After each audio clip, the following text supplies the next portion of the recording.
Hey there. So, my next guest, another podcaster in the gaming space, kind of like what I'm doing over here. He doesn't exactly focus on the games, he doesn't exactly focus on the industry. He's actually kind of on like the fringes of touching on the science, the technology aspects of video gaming. And it's really cool because he's bringing on guests just like I am. So, like, this was a fantastic interview. And I will tell you, my jaw hurts so bad from having a smile plastered on it the whole time because I just couldn't stop enjoying this one. All right, you guys are going to love it.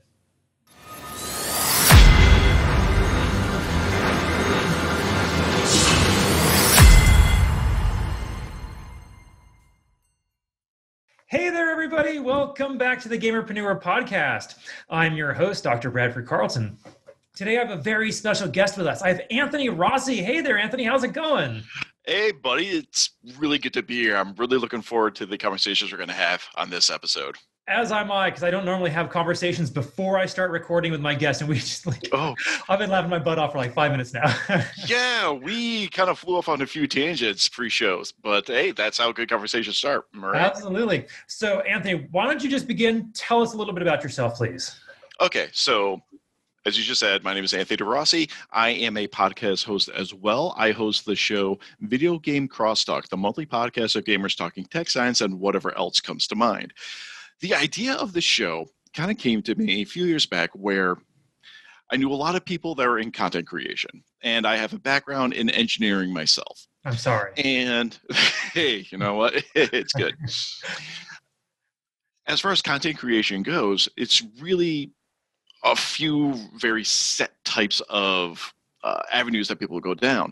If they're doing a podcast, it'll be more like a gaming podcast, but like strictly gaming news and their opinions.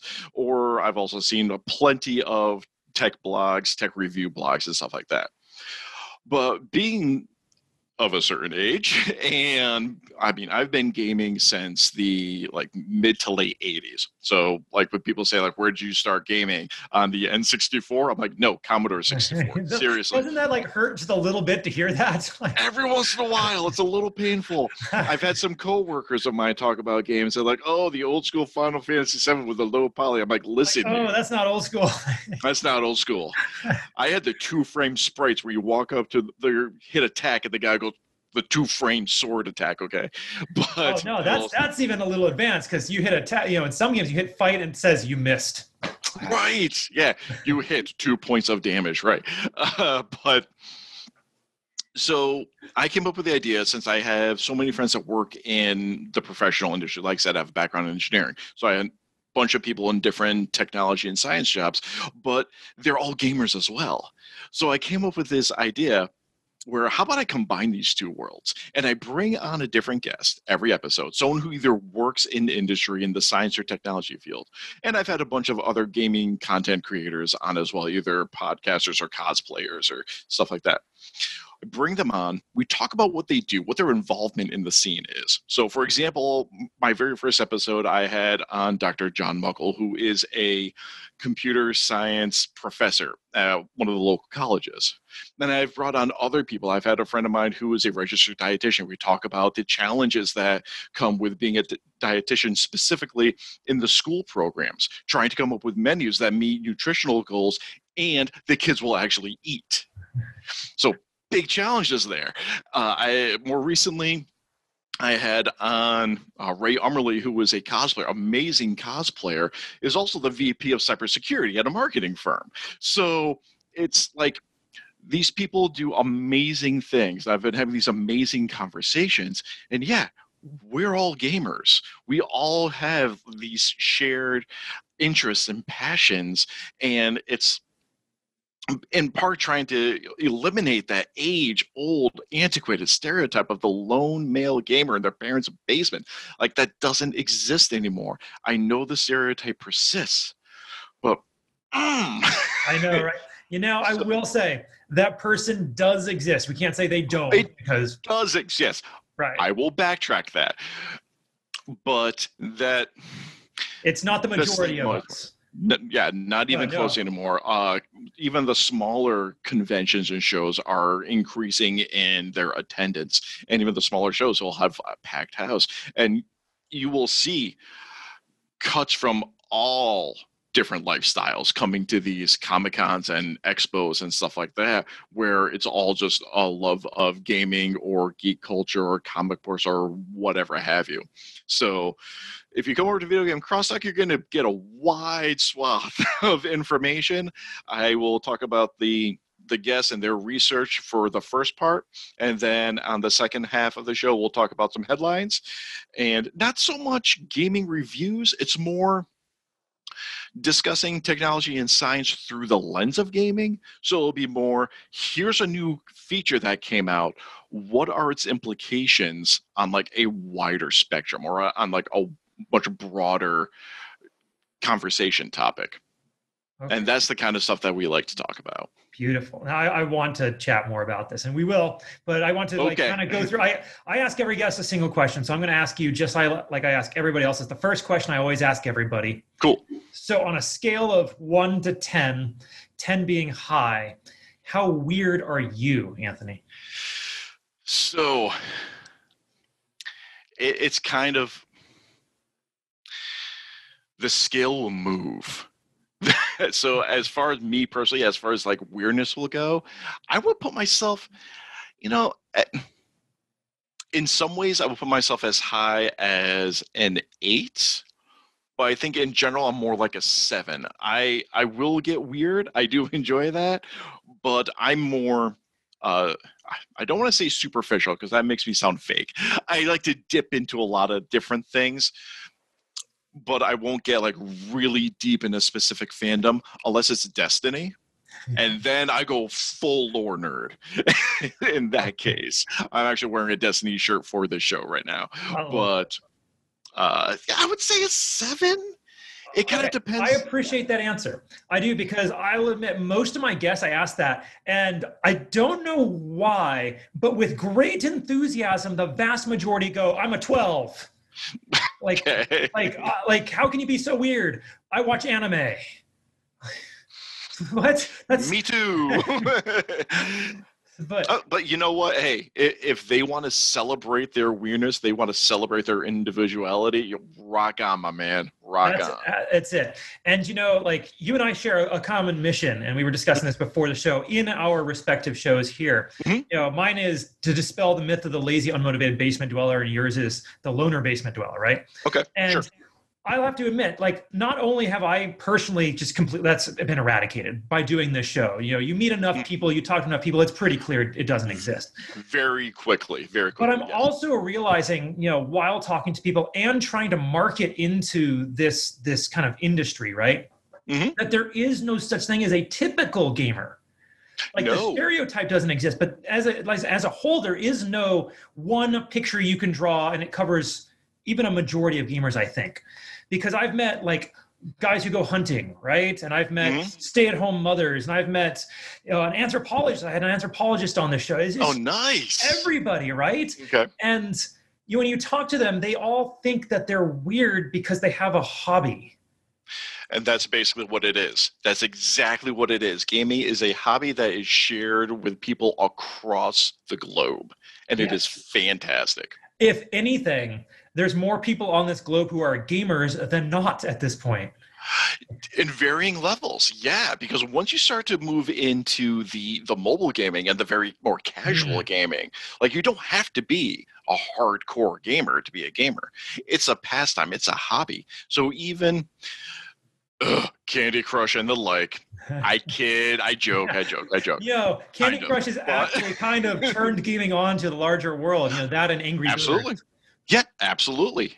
Absolutely. It is something either to pass the time, and ultimately escapism is a huge factor in gaming culture, where I am going to plug into this game and this game world and kind of pull myself out of the real world just for an hour or two or more. And Angry Birds and your mobile games like Candy Crush and the multiple iterations thereof, it provides that little bit of break from reality, or that little bit of escapism that people, right now we're still in the pandemic. Please, people, work with me here.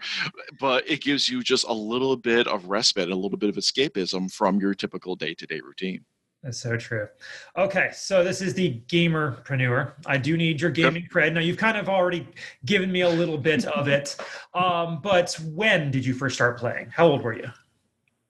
Single digits. So the very first game I played, and I only have a very brief, fleeting memory of it, was the original Super Mario Brothers. I was probably, I would have to do actual math to figure out. So it was, I mean, it was still relatively new. It was before Mario 2 was released. So it was when the first Super Mario Brothers was still relatively new. So I was maybe like, for sake of conversation, let's say 6 or 8. Fantastic. And it, it was a thing. At that age, you're interested in all sorts of things and your brain is scatter. So, so that would be the first time I played games, but I probably really started to embrace gaming as like, this is something I'm actually cognitively aware that I'm interested in. Probably in my middle school years when we were actually able to get games like Final Fantasy.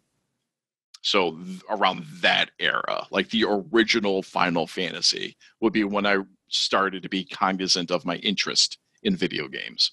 Beautiful. Okay. Now, how did it continue? Obviously, a lifelong love of video games. You wouldn't have a podcast right now if you didn't. Yeah, exactly. So how did that continue? Well, it probably started just, being a kid, bright, flashy colors. It responded to my inputs. It gave me those little bit of congratulations and, awards for completing something, like the victory sound of Final Fantasy, which I'm sure gamers across the globe, understand that. Unless they play Final Fantasy VII Remake, in which case it's just a sad joke. Oh, I only played the demo of the Final Fantasy VII Yeah, Remake. there's no fanfare when you win. That is Yeah. sadness. It's really sad, yeah. Okay. But, okay, so that would be how I kind of continued. But I really embraced gaming, I would say. And I wrote a blog post on this actually years ago. It was around the time when Assassin's Creed really started to take off. So I had to go back a few to play the entire series. But when I was playing Assassin's Creed, I got to realize, like, this is the closest I will get to living or experiencing the world as it existed in like 11, 12, or whenever the first setting was. So that was just kind of like breathtaking to me, that I could see such a beauty in a game. Oh, yeah. Also, Fallout 3 really struck me as like an art form because of the way that Washington, D.C. was reimagined as a post-apocalyptic wasteland hellscape. But it was still like historically significant. And the story that they were able to tell in that game and the level of complexity of a story that they were able to tell in that game. So that's where gaming really started to kind of take hold of me. It's like, this is way more than just button mashing, so to speak. So right around like that era, maybe, what would that be, like 05-ish? Somewhere around that time frame. All right, and then you went into the dark side and became an engineer. Yes, I'd gone into. By that time, I had been working as an engineer for a few years, and because I'd always had an affinity to technology, problem solving, figuring things out. I was good at science and math, so that just kind of made sense to me. I'm like, okay, I'm good at figuring some stuff out. I have an affinity to mathematics and in the sciences. I did really well in all of my CAD and 3D modeling classes, both in high school and in college. So that's just what I went into. As far as career-wise was concerned. But anything dealing with the arts, that was always kind of like pushed to the side because tech is where I'm going to make my money. Everything, the arts are nice to appreciate, but like tech is going to be where I'm making my money. But nowadays, I'm kind of pushing more to the art side a little bit. My hobbies are kind of creeping in on my professional life, but we'll see what happens with that in another discussion, maybe in a Isn't few that a years. cool experience? Right? Because I went the professional route myself. I was an Okay. attorney. I went to law school, and I did that for a spell, and it sucked. Doesn't it though? It sucks really bad. I don't mean to hate on you being an engineer, but like, there's two professions I cannot stand. It's accountants and engineers. Oh boy. It's just to deal with them as an attorney. It's never fun. Oh no! There's truth in that statement. Like, we need to hold on for a second for the viewers and listeners of this. Do not get into arguments with engineers, because we have already overanalyzed all sorts of things, and we have 8 answers ready in our minds. We're just kind of, if we're silent, we're like spinning the roulette wheel. Like, what answer are we going to give this time? You know, it's funny. That's the one. I have DISC cards. So there's a DISC test it's a personality test. Okay. And, you know, if you're outgoing, or if you're like a supporting kind of person, if you're a charismatic kind of person, like, they're all represented here. But engineers almost universally fall under one particular one, and it's like the worst one. Like, they're impossible to sell. They're impossible to negotiate with, impossible to reason with. They're boring people. Like, it's just always. How do you know an engineer is an extrovert? They're staring at your shoes. I don't get it. You don't get it? Okay, so like the stereotype of like the engineer or the scientist type person who's always like looking straight down and avoiding eye contact, so it looks like they're staring at their shoes. So okay, now I get it. Okay. Hey, jokes are always funnier when you have to explain them. Absolutely, right? I can tell you're a father. Yeah. Yep. Got 2 little ones downstairs. So I'm in my upstairs office right now, and they are, well, both October babies. So they're about to have their 4th and 1st birthday in a month. Congratulations. Wonderful. Thank you. Mine was supposed to be a May baby. We had everything planned. She was supposed to be end of May. And she'd like, no, Papa, I'm not going to do what you say. Last day of April at 11:52 p.m. She was in April. Oh, okay. So. Got it in right there. All right. Okay. I have like one more gaming question. Then I really want to get into like what you do now and like how it's going. Okay, sure. What do you play now? Well, for the people that are watching the video, I am actually wearing a Destiny t-shirt right now. So this is for the in-game PvPvE mode Gambit. So I play a lot of Destiny, especially now that it's gone to the seasonal model, where they give a little bit of story, a little bit more lore every 3 months. And they add a few new missions, a few new things to do every 3 months to keep the game fresh, to keep new pursuits going in between major expansions and downloads. Outside of that, I have been mainly the epic fantasy, high fantasy saga type of game. So all of the Mass Effects and Dragon Age games, absolutely love them to death. A lot of the Fallout games. So I started with Fallout 3, but I played a ton of 3, New Vegas, and Fallout 4. Right now, I'm working on my backlog, so I'm trying to work my way through Witcher 3. But being a father, it's so hard, it's really tough. It's really tough. Because, so when my oldest was still like a year or so, I would still play video games in front of him because he's like barely a year. You're he doesn't understand. Right? He's just seeing lights and flashy things and stuff like that on the TV. But as I'm playing Destiny, so which is a first-person shooter type game, and I'm doing the punch melee attack, and with so I play as a warlock, and their punch attack is actually more of an open palm strike. So I hit the button and you see the hand kind of come out from the screen and smack the alien in the face. And I hear this little voice next to me, and he goes, push, push. And right there, hit the button on the control. I'm like, no more, because I do not need you doing that in daycare. I do not need you giving your friends a stiff arm to the face in daycare. So I love it. Witcher 3 absolutely does not get played while the kids are awake. Absolutely not. Mine Go ahead. snuck up on me. I was working and I had a Gears of War playing just on the side, right? Okay. And my wife was supposed to be watching her in the other room, and I'm sitting there, I'm just typing, and Mhm. what was that red stuff, Papa? Oh no. Okay. Okay, we're turning this off now. Oh yeah. Yep. Just don't even just turn it off. Don't worry about it. Just immediately turn it off.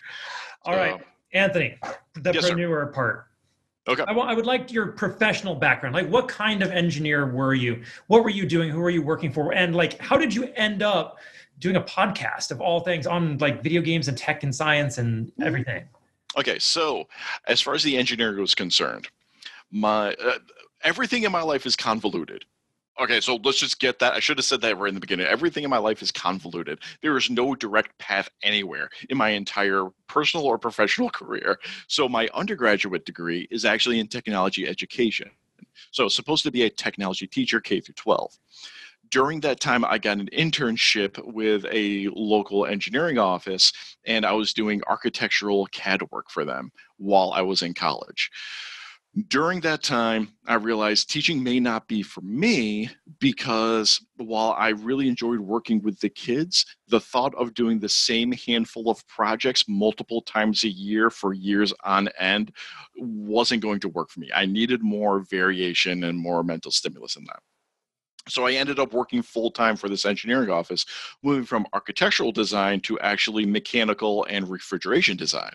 So for a few years, I was actually designing commercial grade refrigerant systems for medium sized supermarkets. So this would be the stuff that no one cares about, but it keeps your beer cold. It keeps your meat fresh, those kinds of things. So all the piping that you would see in a supermarket running overhead and dropping down into the little display cases, it was my job to figure out what the routes would be for those pipes, what type of refrigerant to use for that system, and how big those pipes should be to maintain appropriate pressure and cooling. So I did that for several years. Unfortunately, times being what they are, the company went through a restructuring. Yay. My entire job got outsourced, Hmm. and I kind of floundered for a couple of years. I did some structural design for a little bit, but that really wasn't my thing. And I decided that it's time for a career change. I'm going to completely flip it around. Let's see what else I can do. I had some friends of mine talk about how I can communicate really well, especially for an engineer. And I should get, yeah, so this is going to lead into the joke, right? So I actually started looking into technical writing, and I became a technical editor for a few years, which Oh, that pays well though. it did pay well, actually. And the joke was that I was being paid to correct engineers' grammar. That's right. And that's, yeah, people who understand the engineering types, they like that joke.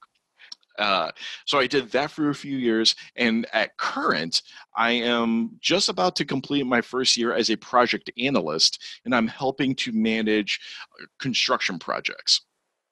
So I'm actually on the project management side now. So I've kind of moved around all over the place. Okay, so you still are employed on top of doing your podcast. Absolutely. Absolutely. Yeah. My podcast it's still a hobby. It's still like a labor of love type thing. It continues to grow very slowly, unfortunately, but I have been able to meet amazing people, and it has grown enough to the point where, I get invited onto other podcasts, and I am able to attend different conventions and expos around the Northeast where I receive press credentials. So I attend the con for free. Well, I say for free in exchange for I interview some of the media guests, I interview the vendors, and I help promote the show. Wonderful. So I'm able to get press credentials. So I've grown to the point where I'm allowed press and media credentials I'm at looking shows. forward to being able to do that myself once the Rona is over. Oh, but yes, once the Rona is over, it is so much fun. It is, and like I'll take a bunch of pictures while I'm at these cons, but really, you can produce enough photos to like do your whole review and whatever of a convention just by taking pictures of cosplayers, and it's so much fun to do, so much fun. But as far as doing a podcast, I wanted to get into content creation. I had a lot to say, but I didn't know how to do any of the recording digital type stuff. So I started off as blogging, but as you can tell, I am very verbose at times, and I was writing blog posts that were like 2,500 words long, I and understand. no one was reading that nonsense. That does not fit the Google algorithms.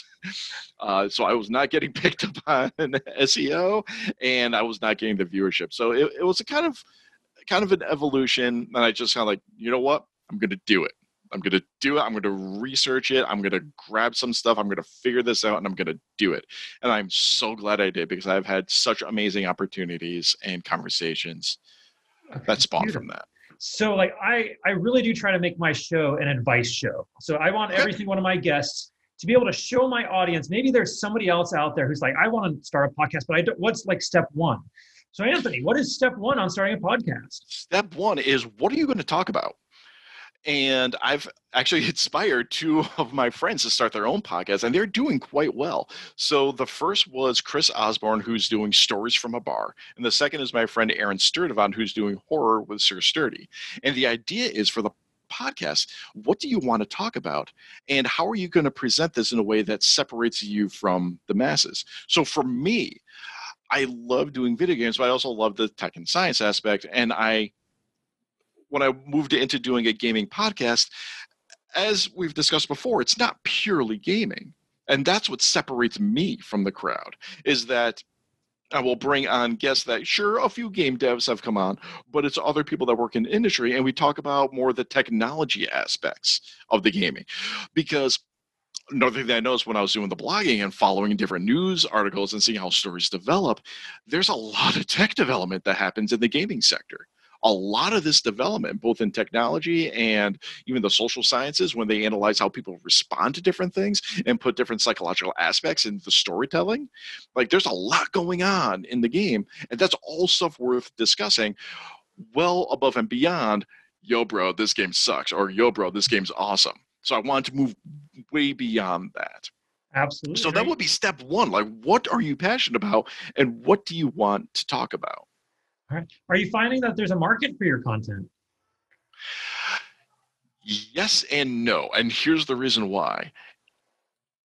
The people who are interested in basically people need to give it a chance first. That's the thing. I'm right there with you. I understand that. They need to give it a chance first. If I can get them to listen to that first episode, they love it. But if they don't, they're still kind of standoffish, partly because of the old stigma. I have the word video game in my title, so they think it's going to be another one of those, a bunch of bros who are just talking about video games. And I tell them that we talk about the technology aspect of it all. And some people are like, well, it's too high level for me. It's too heady. It's too intellectual for me. I mean, I try to bring it down into a conversational level as far as language and accessibility is concerned, but it can be kind of intimidating to people who aren't really familiar.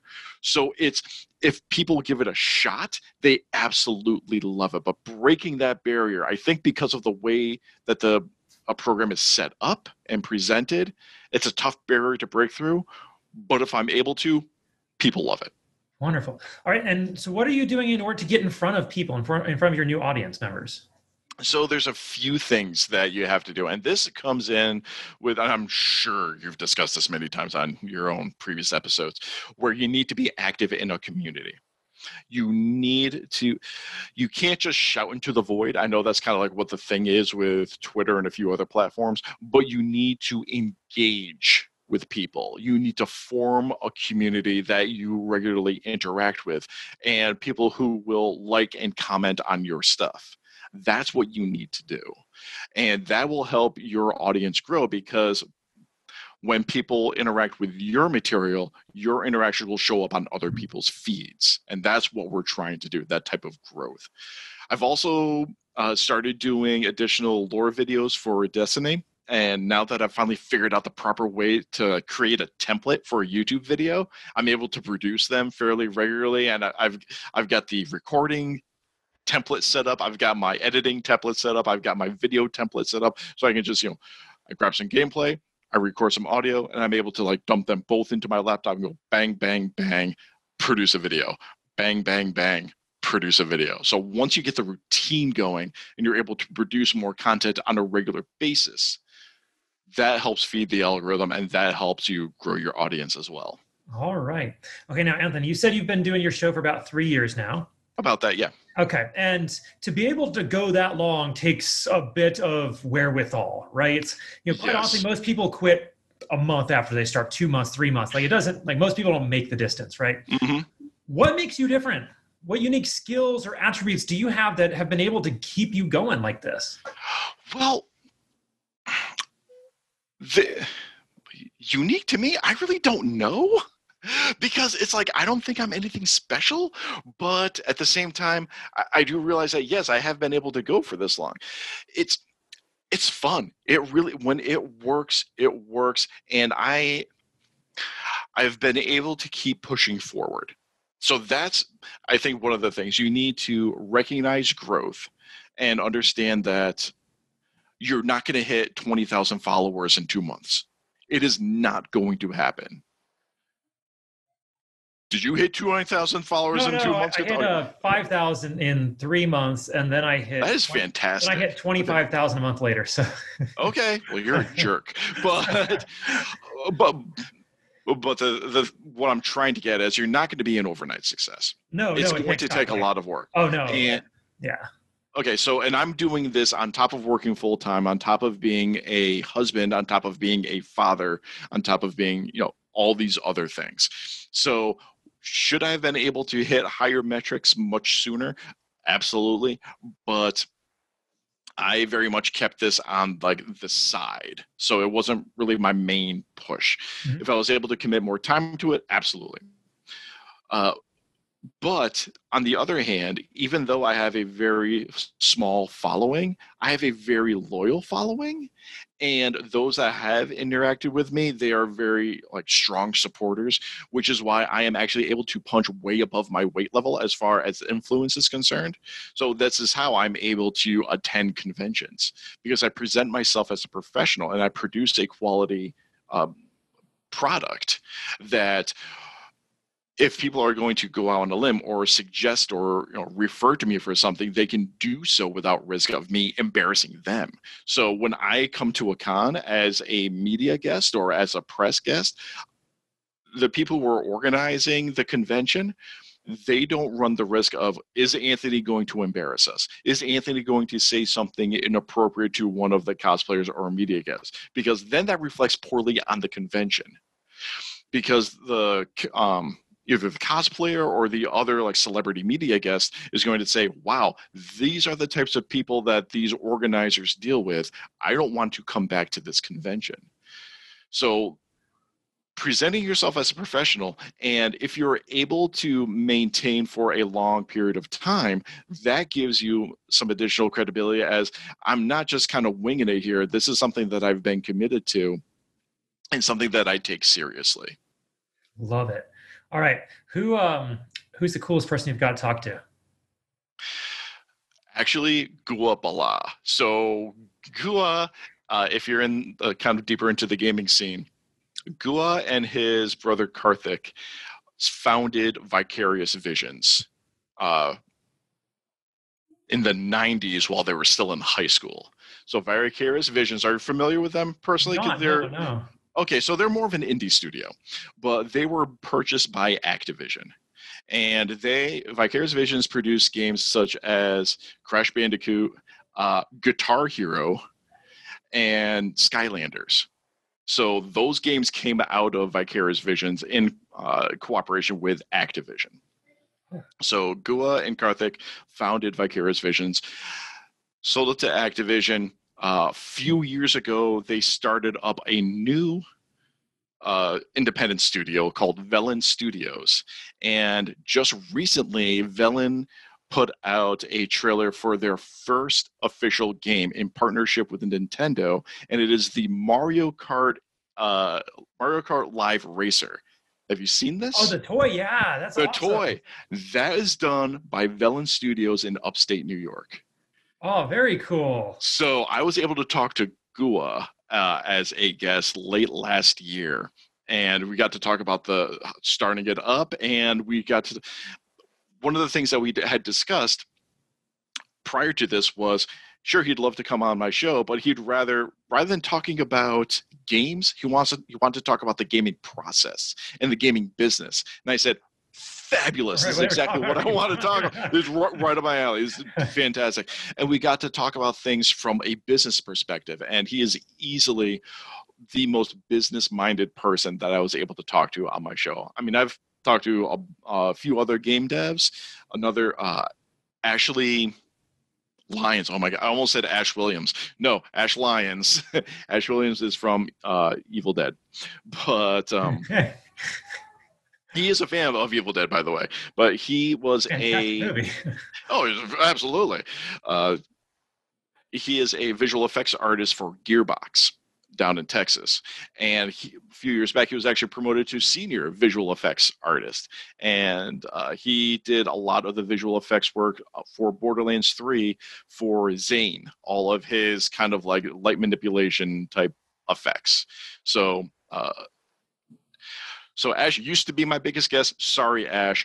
Gua is now my biggest guest so far on Video Game Crosstalk. I love it. Okay. So how about this? Can I humble you for a moment? Go on. Okay. So and if you've watched any of my episodes, I usually ask it and I phrase it this way. But I believe that we learn the most from our failures in our lives. Like when things just completely go to heck, when you like totally screw things up, when like you kick your cat, right? Like it's just, remember that? Okay. When things just go bad, you have to figure out what went wrong. You have to like dust yourself off, pick yourself up, and then move forward. So I'd like to ask you, what is your biggest failure in life and what did you learn from it?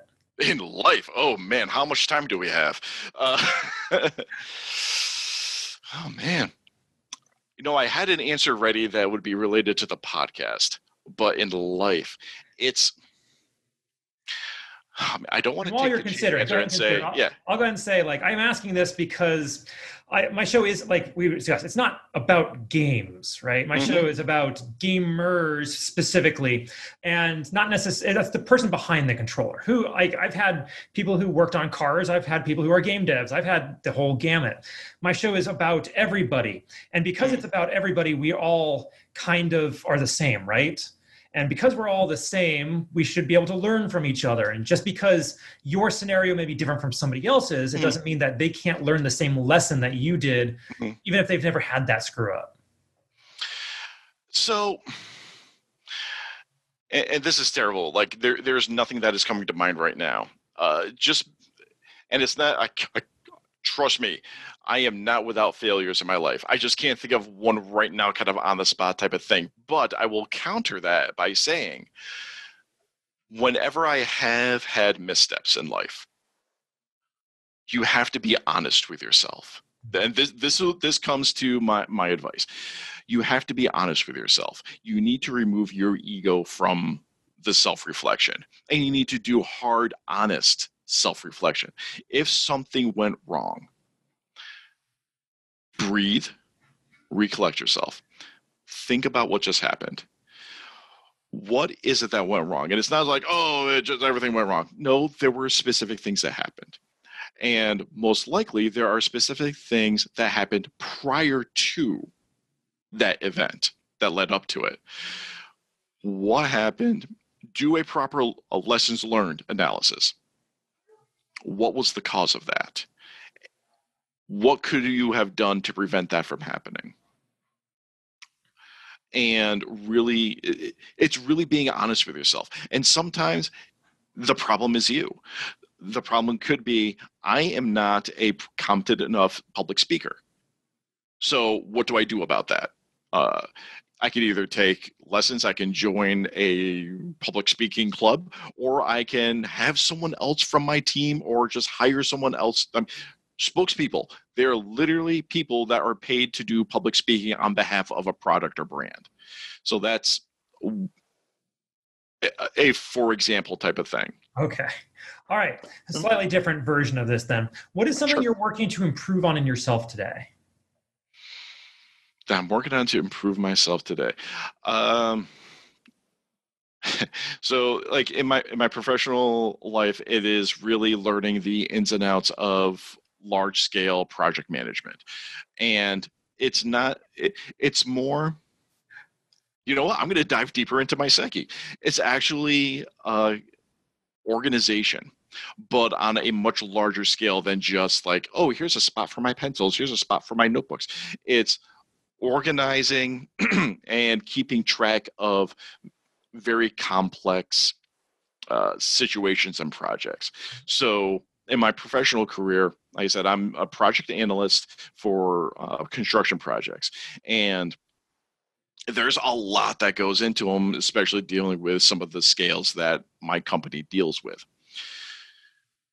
And you have to engage with a lot of different people. And in the past, I've always worked on smaller projects where I could just kind of wing it. So I'm trying to unlearn.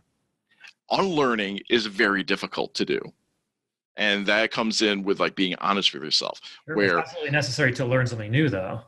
absolutely necessary to learn something new, very difficult to unlearn old habits and methods. So I need to be honest with myself and unlearn and accept the fact that I can't keep track of all these different aspects and accounts and stakeholders. I can't keep them all organized in my head anymore. I need to have developed worksheets. I need to have developed notebooks and planning guides and other reference material and bring them all together to create a finished product. It actually sounds like you need an assistant to do all that work for you.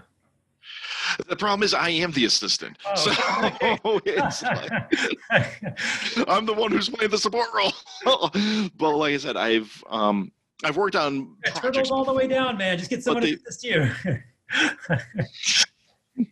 Yeah, unfortunately, I'm that person that gets called. So it's a lot of, I need to accept that I can no longer handle all of this on my own, or I can no longer handle this with my old kind of winging it type of system. I need to actually like buckle down and use all of the reference material and strategies that are in the Project Management Institute body of knowledge. Beautiful. For the business people, you know what I'm talking about, the big old book for project management guys. It's compared to the books I've read in law school, that's nothing. Okay, well, that's a whole nother beast, but okay, I got you. I'm with another question, and then we'll kind of start bringing this in for a landing. But what is something that you think that people misunderstand about you the first time they meet you? Ooh. Can I swear on this show? I prefer not. Because my wife said she had some colorful language to describe me the first time she met me. And I can be very blunt. I can joke and kid very hard, if that's the correct way of doing it. I use humor as a defense mechanism, as a coping mechanism. So something that people may not really, you know what? This is exactly what it is. People don't realize how deep I actually understand situations, because I joke quite a bit, but that's, as I said, like a coping mechanism for me. That's how I internalize, that's how I process things. So I'll crack a joke here and there. But make no mistake, I do understand the gravity of a certain situation. And my understanding of a given topic or situation actually runs way deeper than what I'm giving onto. Are you just because that you sound serious when you're joking and you sound like you're joking when you're serious? On occasion that has happened. And people will typically mistake that when they first meet me, where it'll appear that I'm just kind of like glossing over things. But that's mainly because it's kind of testing the waters. Like, I don't know how deep you want this conversation to go. So I'm just going to be just glossing over things as kind of being just kind of whatever. If you want to get deep into this conversation, we can go deep on this. And also, this was really bizarre to see happen in real life. I used to work out a lot. So I haven't worked out in years because of fatherhood, unfortunately. But I used to throw those excuses out there. Yeah, I know. It's just all excuses. But you could have threw a 4-year-old and a 1-year-old. You can lift them. All the time. But I used to be much bigger than I am now. And people would look at me and just assume I'm a meathead, and they'll try to outsmart me. And I'll just kind of look at them thinking, like, you're actually trying to outsmart me right now. You don't understand. I'm a member of Mensa, okay? You are not going to outsmart, at least not easily.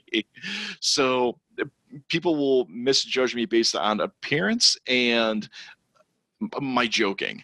But once we start getting into deeper conversations, and I hope you're experiencing this right now, where it's like there are plenty of things that we've talked about in this short little meeting that if you want to talk about this some other time, game on, brother. We can.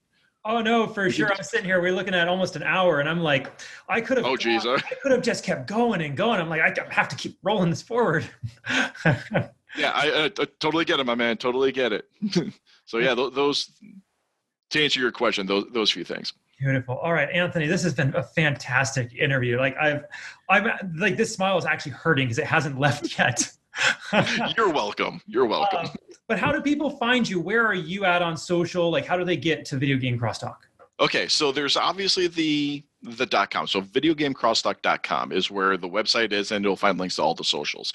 On Twitter, it is at VGXTpod.